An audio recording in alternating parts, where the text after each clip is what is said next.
As Jesus and his disciples continued their journey, they arrived at a village where a woman named Martha welcomed them into her home. Martha's act of hospitality was significant in Jewish culture, emphasizing her role as head of the household and her commitment to serving guests.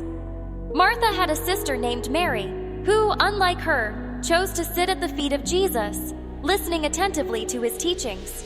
This posture signified a disciple's position, a radical departure from traditional gender roles of the time. This moment highlights the inclusivity of Jesus' ministry. He transcended the prejudices of his day to include women, outcasts, and the despised in his discipleship.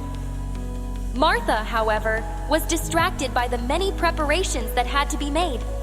Frustrated and overwhelmed, she approached Jesus saying, "Lord, don't you care that my sister has left me to do the work by myself?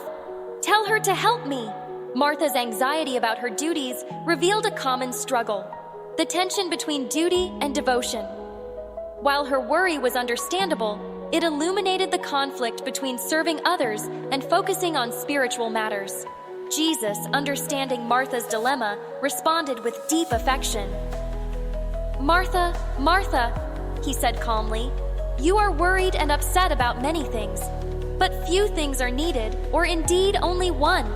Mary has chosen what is better, and it will not be taken away from her." Jesus' response did not diminish the value of Martha's service.